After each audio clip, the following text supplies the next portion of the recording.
Bulletin की शुरुआत इस वक्त बड़ी खबर के साथ बुलडोजर एक्शन पर सुप्रीम कोर्ट से बड़ी खबर आ रही है। सुप्रीम कोर्ट ने बुलडोजर एक्शन पर रोक लगा दी है। सुप्रीम कोर्ट ने 1 अक्टूबर तक तोड़फोड़ पर रोक लगा दी है। सार्वजनिक अतिक्रमण पर एक्शन होगा और सिर्फ सार्वजनिक अतिक्रमण पर ही तब तक एक्शन होगा।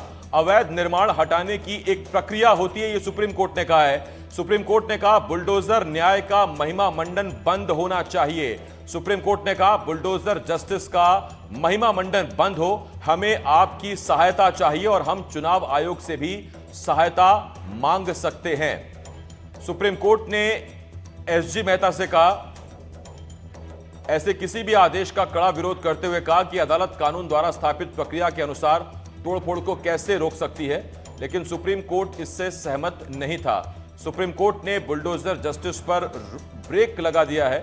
राज्यों को कहा गया इसकी इजाजत के बिना तोड़फोड़ ना हो, यानी बिना इजाजत के तोड़फोड़ नहीं की जा सकेगी। और सुप्रीम कोर्ट ने यह भी कहा कि अगर सार्वजनिक अतिक्रमण है तो बात अलग है, सार्वजनिक अतिक्रमण पर आप कार्रवाई कर सकते हैं, राज्यों को निर्देश दिया गया है। और सार्वजनिक अतिक्रमण से आप समझिए कि किसी अगर मार्केट में या किसी रोड पर अगर अतिक्रमण है जिसकी वजह से आवाजाही प्रभावित हो रही है, वहां पर वो कार्रवाई हो सकती है। लेकिन व्यक्तिगत मामलों में किसी व्यक्ति के घर पर या इस तरह की चीजों पर फिलहाल रोक लगा दी गई है और ये रोक 1 अक्टूबर तक रहेगी। जाहिर बात है 1 अक्टूबर से पहले पहले इस पर फिर सुनवाई के आसार हैं। मेरे दो सहयोगी इस वक्त दोनों राज्यों से हमारे साथ जुड़ रहे हैं। भोपाल से आकाश और रायपुर से इस वक्त जुल्फिकार मेरे सहयोगी हमारे साथ जुड़ रहे हैं। पहले आकाश का रुख करेंगे। आकाश, यह भी कहा जाने लगा कि उत्तर प्रदेश में योगी को बुलडोजर बाबा की संज्ञा दे दी गई और उसके बाद कहा जाने लगा कि अगर बुलडोजर यूपी के बाद सबसे ज्यादा कहीं गरज रहा है तो वो एमपी है। और ये जब सुप्रीम कोर्ट से अब यह आदेश आया है तो फिर एमपी के लिहाज से भी यह बहुत बड़ी खबर। बिल्कुल निश्चित तौर पर, और ये बुलडोजर कार्रवाई को लेकर एक बड़ा झटका भी है। कोर्ट ने साफ कहा है कि बुलडोजर कार्रवाई के महिमा मंडन पर भी रोक लगनी चाहिए। इसको लेकर विस्तृत दिशा निर्देश सुप्रीम कोर्ट की ओर से बनाई जाएगी, जिसको सभी राज्यों को फॉलो करना पड़ेगा।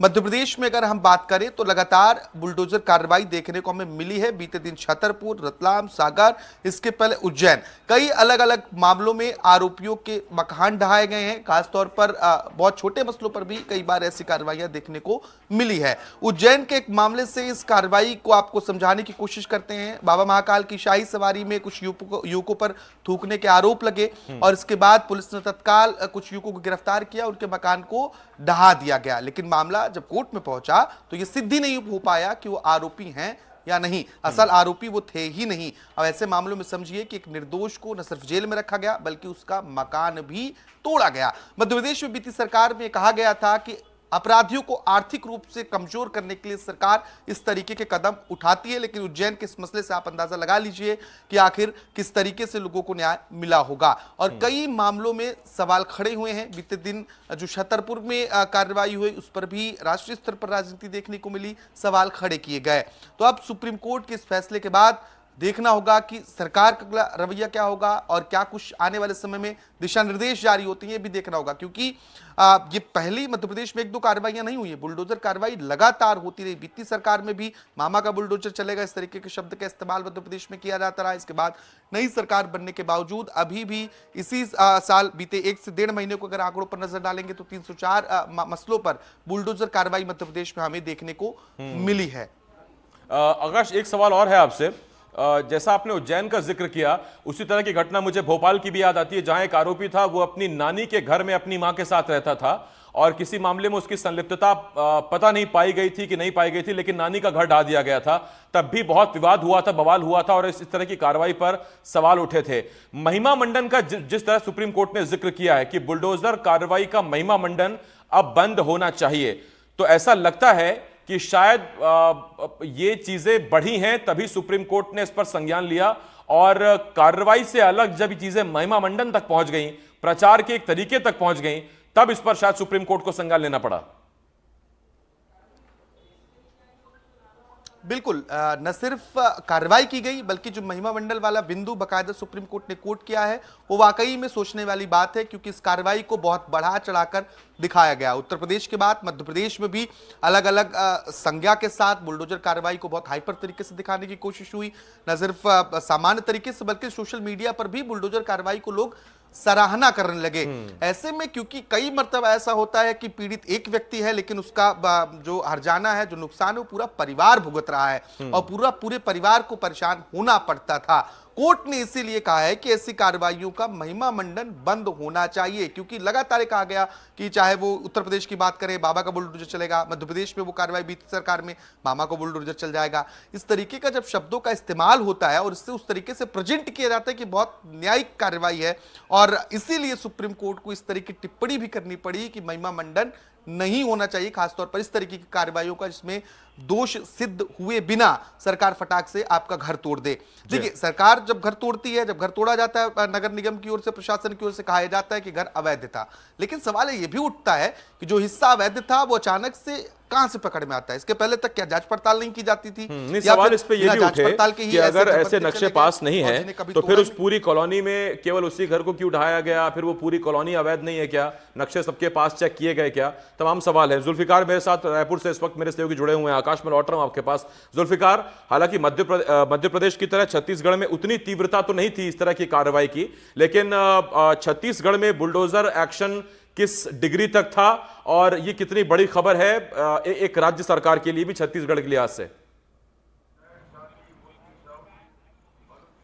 ये पूरे देश के लिहाज से आज से बहुत बड़ी खबर है कि बुलडोजर एक्शन जो है, जिसका सुप्रीम कोर्ट ने जिक्र किया कि उसका ग्लोरिफिकेशन नहीं करना है, और बुलडोजर एक्शन को जो जिस तरीके से ग्लोरीफाई किया जा रहा था उत्तर प्रदेश के बाद मध्य प्रदेश, और हमने देखा कि छत्तीसगढ़ में जब चुनाव चल रहे थे तो उस समय पे जब छत्तीसगढ़ में योगी आदित्यनाथ का दौरा होता था तो उनके के स्वागत में बुलडोजर से फूल बरसाए जाते थे, या जहाँ जिस गली से, जिन सड़क से उनको गुजरना था, जैसे बिलासपुर का एक वीडियो आया था कि वहाँ से जब वो गुजर रहे थे, एक सभा करनी थी तो दोनों तरफ बुलडोजर खड़े कर दिए गए थे। और उस समय भारतीय जनता पार्टी के नेताओं ने लगातार बुलडोजर एक्शन की वकालत की थी कि छत्तीसगढ़ में जब उनकी सरकार बनेगी तो बुलडोजर एक्शन देखने को मिलेगा, क्योंकि तत्कालीन सरकार पर लगातार वो आरोप लगाते रहे कि भ्रष्टाचार से लेकर दूसरे कई अनैतिक और अवैध गतिविधियां हुई हैं, जिसको लेकर एक था।